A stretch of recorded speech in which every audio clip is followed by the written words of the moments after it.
The last time I spoke to you here, we talked about anger, the dance of anger. I had a lot of people speak to me telling me that this subject really hit home.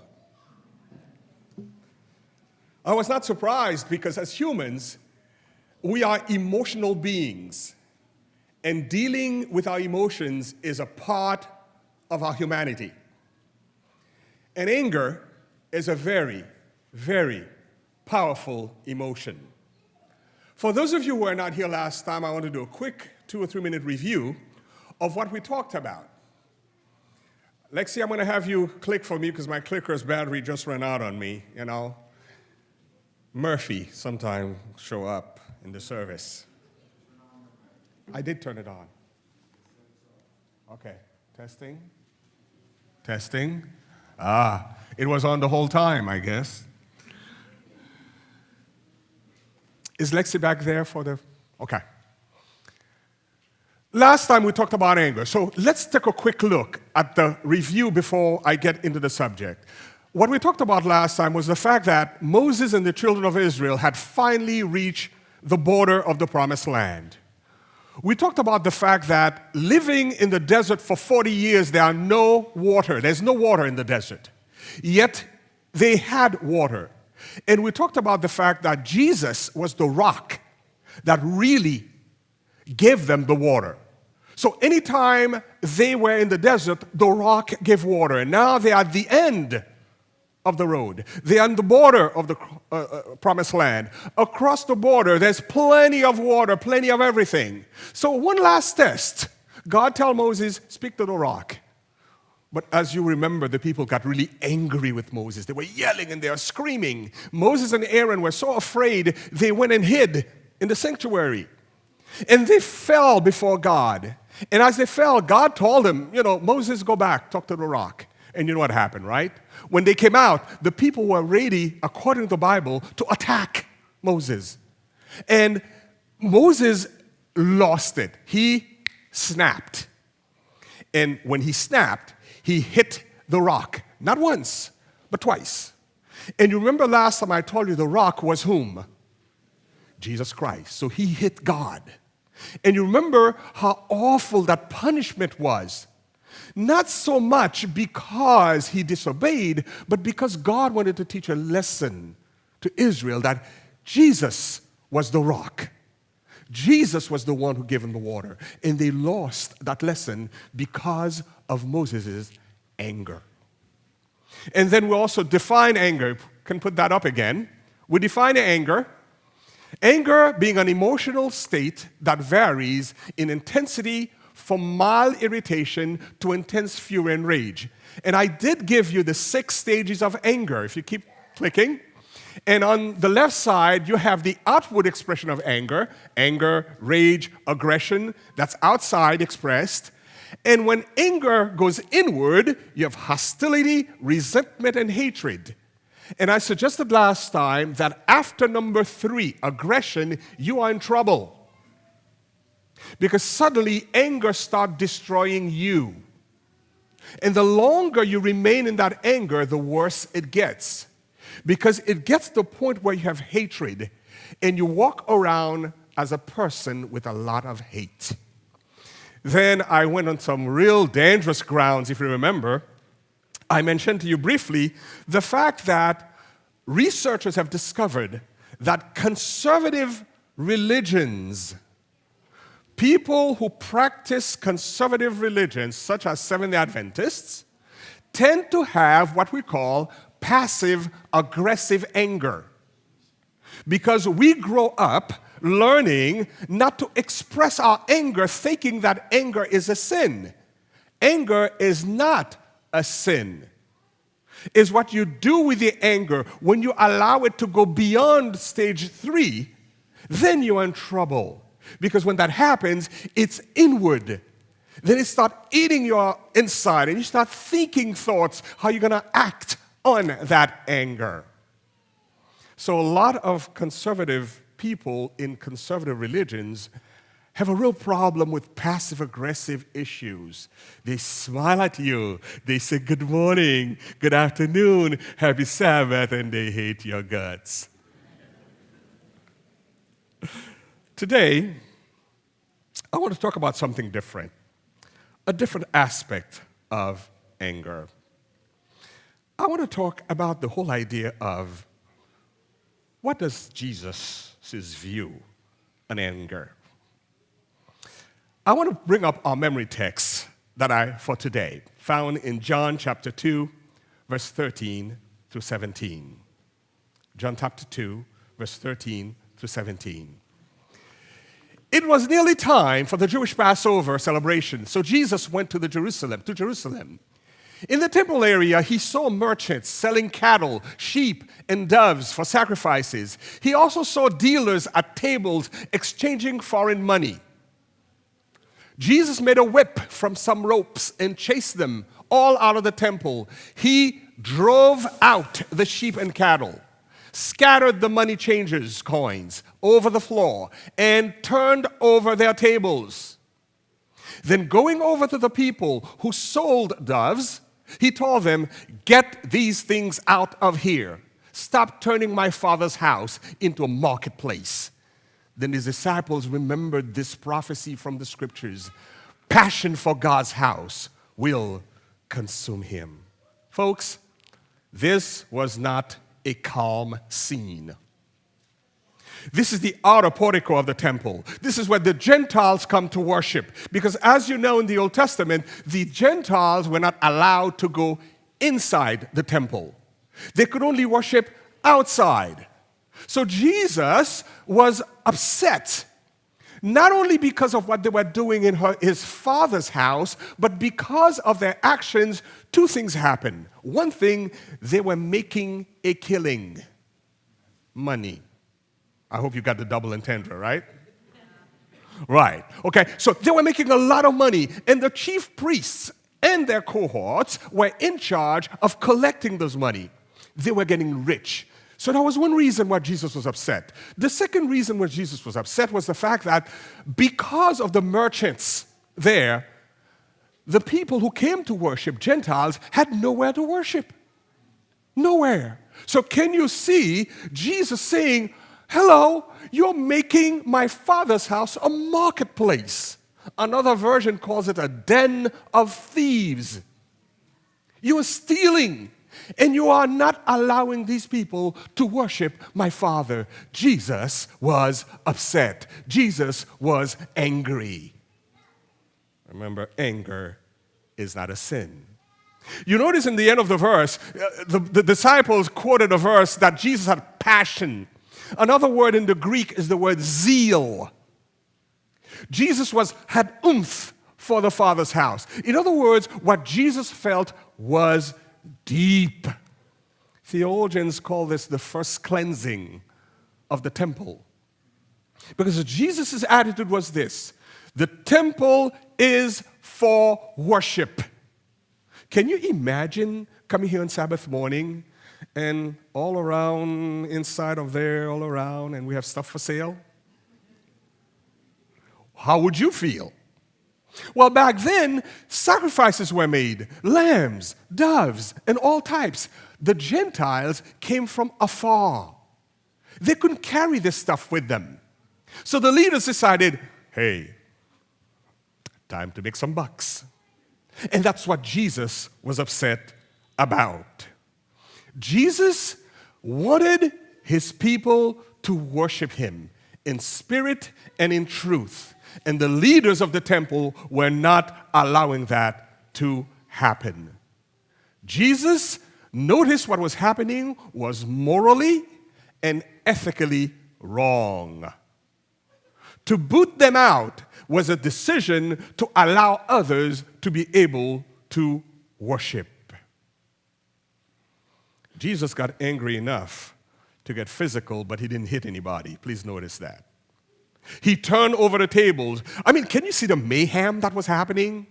Tweet, tweet, tweet, tweet. The birds are chirping. The animals are bleeping. And Jesus walks in. He goes, what's going on?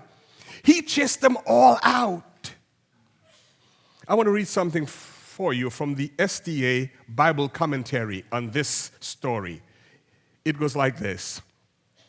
Jesus employs the language of Scripture in giving his own comment on the scene before him. By making the sacred symbols of the Lamb of God a source of personal profit, the rulers were making sacred things common and robbing God of the honor and glory that was whom? His. They were also robbing all the worshipers of a knowledge of the character and requirements of God. And particularly were they robbing the Gentile worshipers of the opportunity to know God as He is.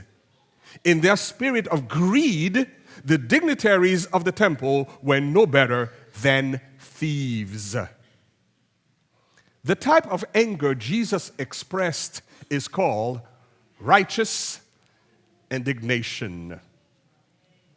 I heard an amen. Righteous indignation. Did you remember how the verse ended about Jesus having passion? Well, in the original language, that word and indignation are the same. So Jesus had indignation for what was happening. That's a type of anger that is okay. Whenever you read in the Old Testament and where God is angry, God is doing this, it is a source of passion and indignation toward injustice. It is a facet of love, of protection. One could say that Jesus was consumed with a zeal for people to worship him and for no one to get in the way. Now that I've set this up with you, let's talk about anger proper in that context. From my perspective, there are, and I'm making this very simple, it's a very simplistic approach. There are two categories of anger. Two categories of anger. One is what I would refer to as situational anger. The second one is what would you call generational anger. Situational anger, as I put it up, is the perception that injustice has been done to oneself or to another person. For example, what Jesus expressed would be what? Situational anger. For example, you walk into a room and an adult is really beating on a child. You become angry. What kind of anger is it that?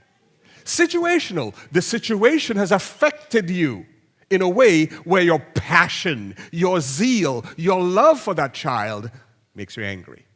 Okay? That's situational anger. If I were to step away from Jesus for a moment and look at the Gentiles who are affected by the temple merchants, we would see that those Gentiles were disenfranchised and discouraged from worshiping. So this situation affected Jesus' reaction. What makes it worse, made it worse back then, the Gentiles had no recourse. They were not charged. They were not allowed inside the temple.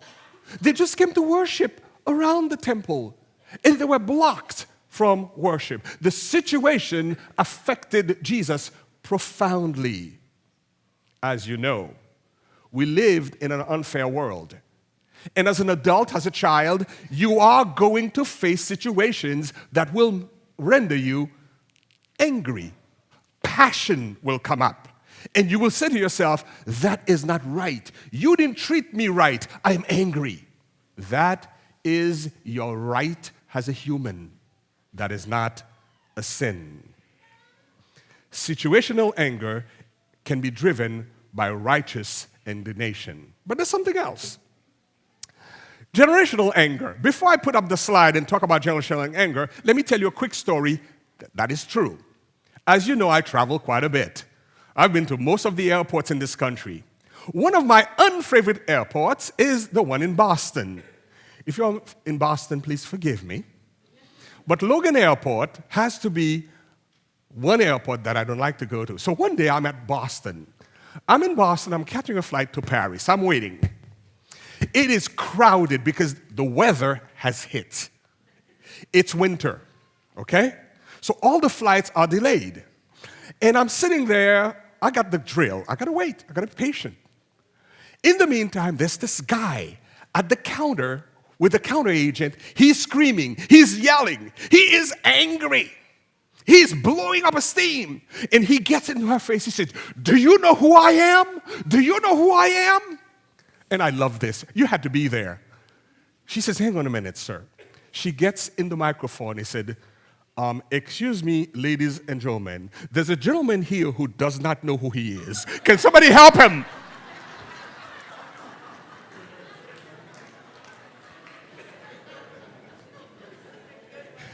Is that good or what? Immediately, the wind was taken out of his sail. He didn't know what to do. He looked around, and all of us are looking at him. And he sheepishly made his way back to his seat to find out who he was. That is a mixture of situational and generational anger. Are you following me? Now let's do the definition for generational anger. Generational anger is called generational imprint in the gene pool. Now that's a really tough subject we cannot cover today. Maybe the family lifestyle can give me an afternoon one day. We'll do a whole training on generational anger because that's deep. It's an inside job. You inherited that from your parents. You have no choice. I'm serious. And when you meet someone who's got generational anger, you know them. You know what I'm saying? Because they explode for no reason whatsoever. It's all inside. It's bubbling. Now, here's what's interesting. If you are not careful with your situational angers and you live beyond 3, remember 1, 2, 3? And you live 4, 5, and 6, you can turn that into generational anger. Because I don't know if you know that the way God created you, you are whole. The whole system is connected. So your emotional side can take over, okay?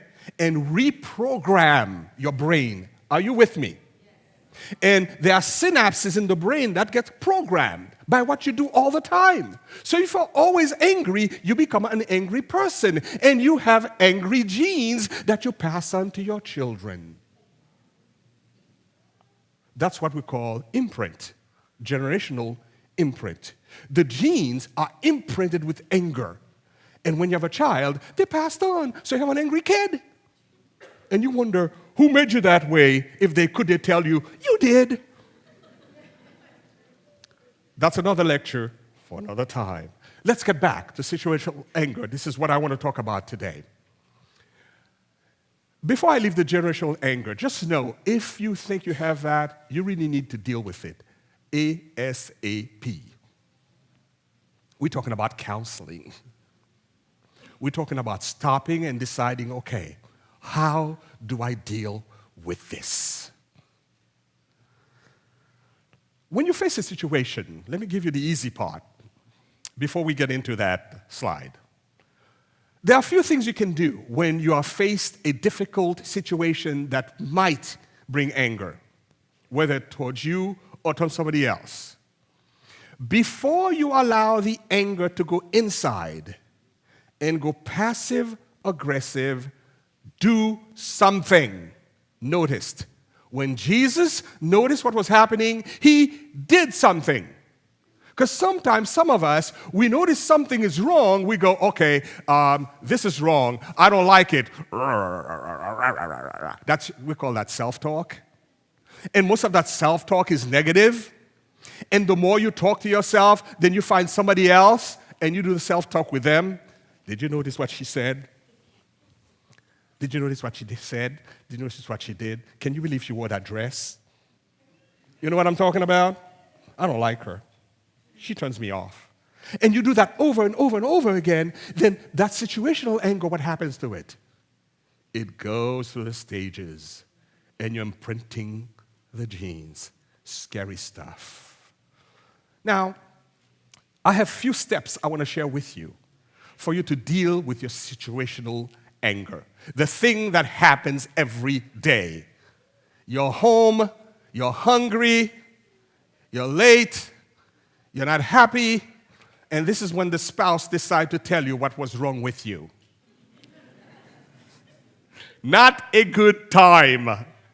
And when they start talking, you go, and inside you go, and you better shut up because I'm about to explode, right?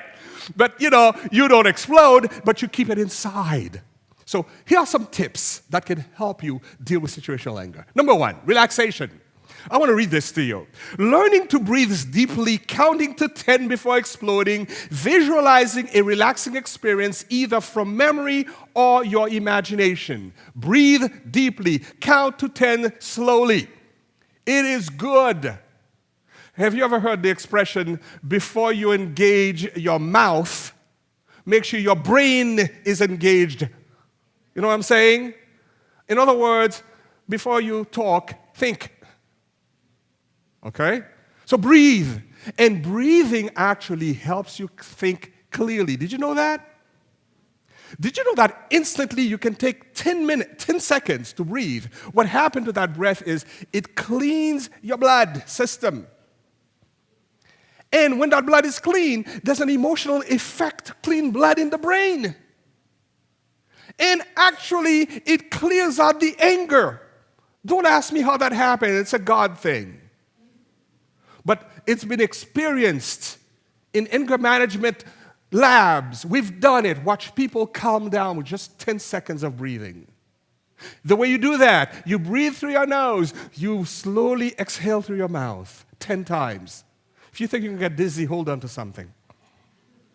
It helps. Step number 2, cognitive restructuring. Simply put, changing the way you think. Preempt your anger by preparing yourself for a typical situation that put you on the defensive and get you angry. Be careful how you use your words, like never or always when talking about yourself or someone else. Change your language. Instead of I demand or I must have, use words like I would like, I'd prefer. And one very important thing, you need to ask yourself, am I angry or hurt? Are you following me? Because sometimes it's not anger that we feel. Oh, another thing the study on Christians discover, a lot of Christians can't tell when they are angry or when they are hurt because they grew up in families where they were told not to feel. The indirect message. Are you hearing me? Because sometimes when you tell a child, don't be angry, it's almost like they hear, don't feel. So some of us grow up without knowing how to feel, how to classify our emotions. There's anger, there's hurt. If someone says to me that I'm ugly, at my age, it doesn't matter. Are you following me? But if you're young, you are 16, and you're a young woman, and somebody tells you really ugly, will that affect you? Yes. It's all about, well, some people are 60 plus and still get hurt when they're told that. I mean, if you call me ugly, I'm going, oh, something's wrong with your eyes. This is cognitive restructuring. Because the message you give me, I receive it in a different manner. I've trained myself to think differently. Those of you who were here the first sermon, remember I told you I used to have an anger management problem. A dear saint at the door told me, oh, you look so sweet. You could never be angry. Wow. Now, but 20, 30 years ago, oh man, I was anger issues. 6 years of therapy. This is what it is, 6 years of therapy. So there's hope. There's hope. I'm talking about something I know, something I've lived. Okay? So the third thing I want to share with you, how to deal with situational anger, problem solving. Okay? This is a cultural belief that there is a cultural belief that every problem has a solution. That is not true. The best attitude to bring to such a situation, then, is not to focus on finding the solution, but rather on how to handle and face the problem. Make a serious attempt to face it head on. Resolve it to give it your best. You will then be less likely to lose patience and to fall into all or nothing thinking, even if the problem does not get solved right away. Not every problem is going to be solved, folks. Okay? There are some problems you cannot solve. What you need to say to yourself, okay, how do I deal with this? Within that problem-solving method, I want to give you a little secret that most people don't think about. You know you, okay? You know how you're going to react to some situations. For example, I'll be honest. My trigger is injustice, okay? If you really want to set me off, let me watch somebody who is in a position of no power being taken over by somebody with a lot of power. That will... I know me. So I have programmed myself as a problem solver. When I see that, there are certain things I say to myself. And this is the words I use for me. It's not about you. It's not about you. It's not about you. Think of the person. Think of the person. I literally do that. So when I see injustice, I say to myself, it's not about me. Because sometimes when we react, we make it about us. So whatever you need to restructure, to program yourself, to prevent, so you solve the problem before it occurs. Know yourself. Next one, better communication. Angry people tend to jump at conclusions. Focus on how to handle and face the problem head on. Okay? Better communication. Next one. Slow down your thinking and review what you're about to say. I mentioned that briefly earlier, about that's connected to the better counting thing. When you're in a heated discussion, try to slow down your thinking and review. Folks, we talk about being defensive all the time. That is natural. It's a natural thing when somebody seems to attack you, you become defensive. Here's the next thing you need to know. If you live with someone, know their attack plan. That's good, huh? I'm serious. I know Perla's attack plan. I would say what it is. But know your person's... It's not a bad thing. By attack plan, I mean how people defend themselves. Because if I say something bad to her, she needs to defend herself. But what happens sometimes is that we attack, the person counterattacks. What do we do then? World War III. So know how people will counteract when you mean to them. So you know, sometimes I say something really stupid, and I notice her face, I go, uh-oh. I know what's going to happen, so I know I need to, Michael Jackson, maybe, moonwalk, You need to know how to back off, not to escalate. That's part of learning communication. The next one I want to give you, by the way, this next one doesn't work for everybody. Use humor if you can. Now, some of you do not have a sense of humor. You get that, right? Right, Gigi? I saw your hand. Okay? If you don't have a sense of humor, don't use this. This is not for you. Use internal humor to help yourself face your problem constructively. In other words, the humor is aimed at you, not at the other person. Are you following me? Okay. Now, I spend a lot of time at airports. I see a lot of dumb things happen at airports, okay? I just gave you one, and last sermon I gave you another one.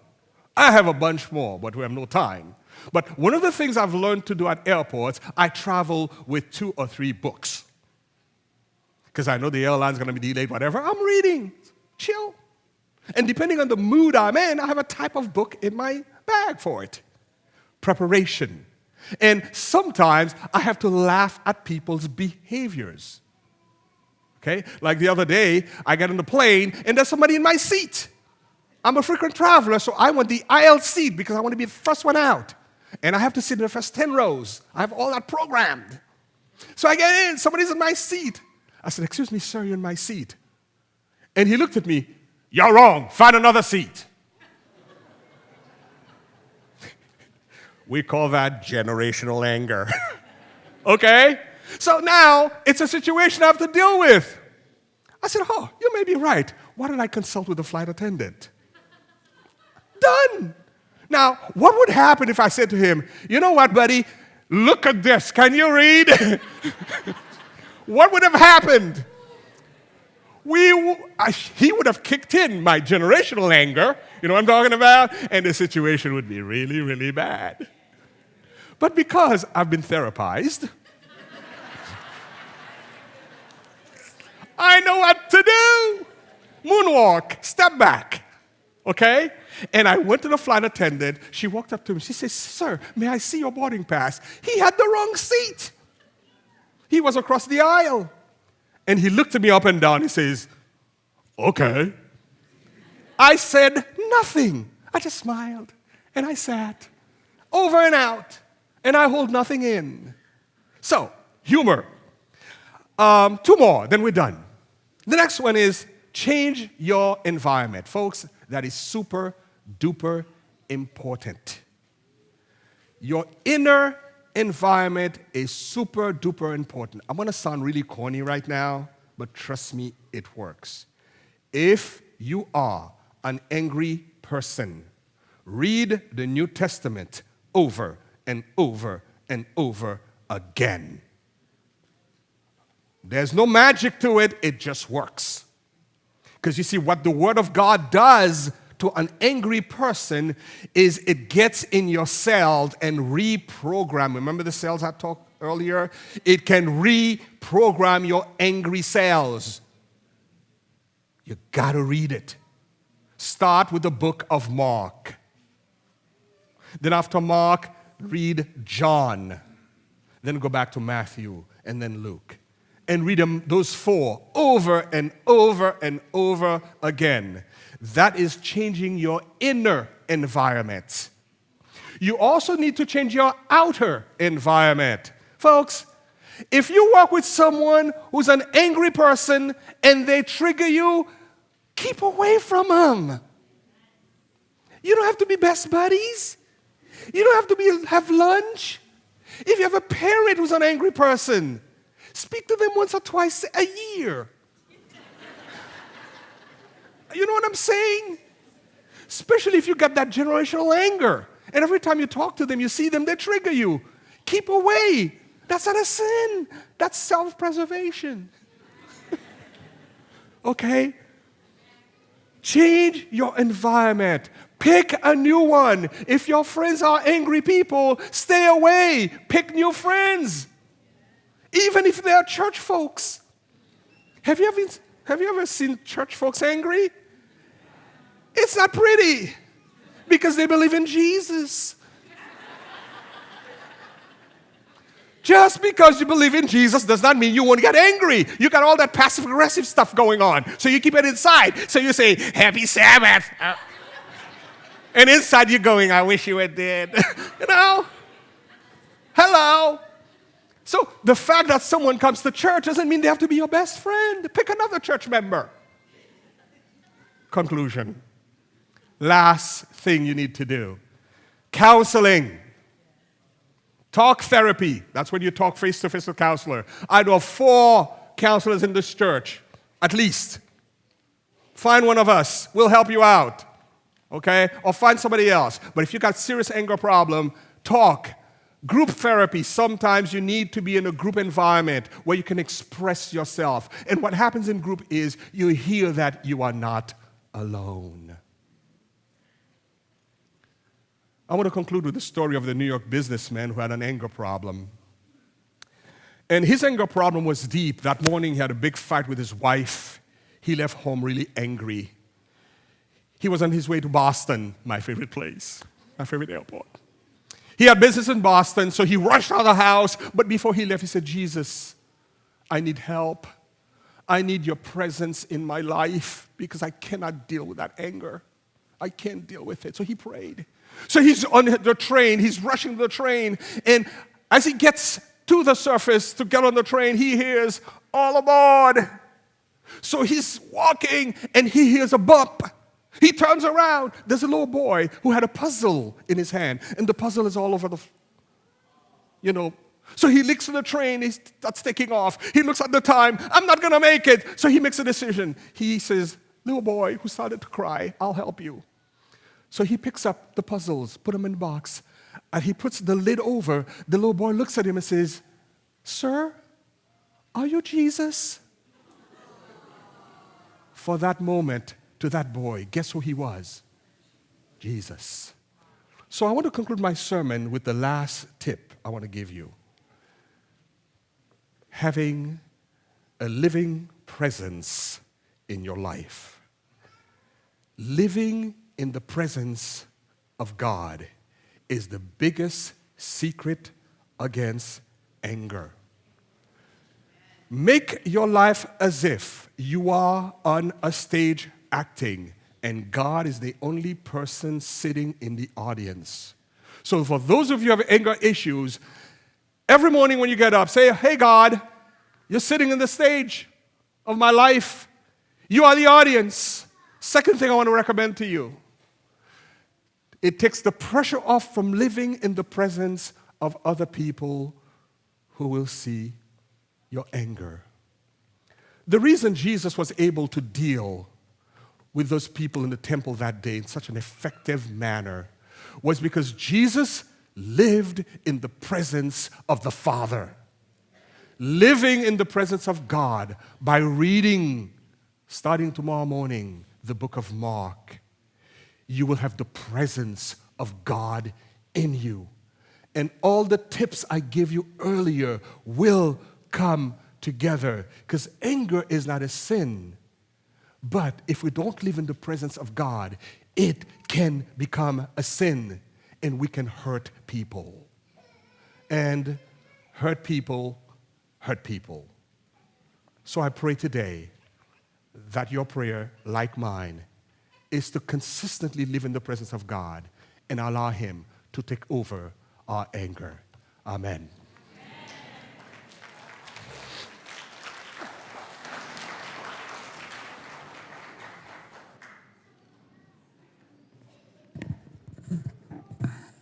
Our closing hymn today is number 251, He Lives. I invite you to stand with me as we sing together this wonderful hymn.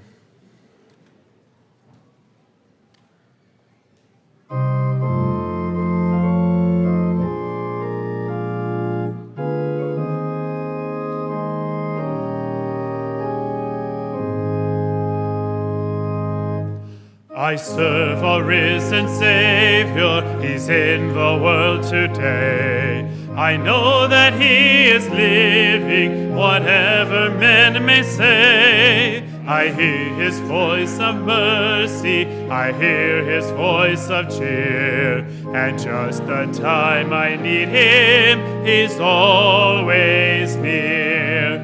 He lives, He lives, Christ Jesus lives today. He walks with me and talks with me along life's narrow way. He lives, salvation to impart.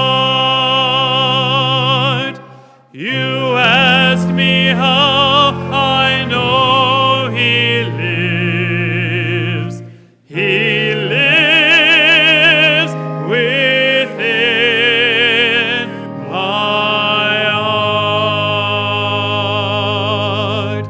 In all the world around me, I see His loving care. And though my heart grows weary, I never will despair. I know that He is leading through all the stormy blast. The day of His appearing will come at last. He lives, Christ Jesus lives today. He walks with me and talks with me along life's narrow way. He lives, salvation to impart. You ask me how I know He lives.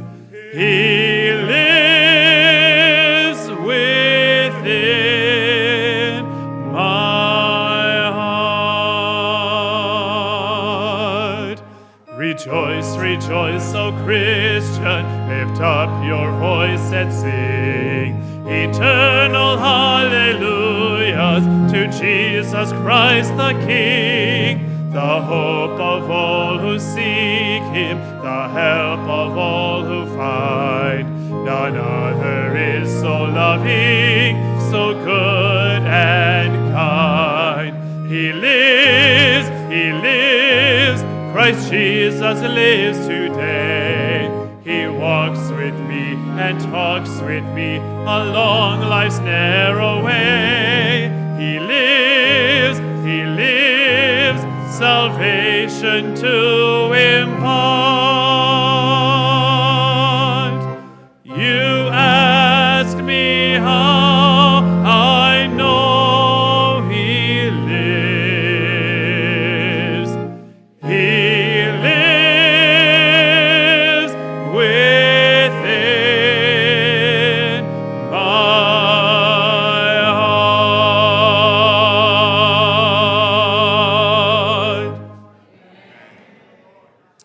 Father God, thank you for living in my heart, in our hearts, the everlasting presence that will control our anger. Bless your people, Lord, with more presence than we can handle. And may this week be filled with you as we read your word and internalize your beauty. We thank you, Lord, in Jesus' name. Amen.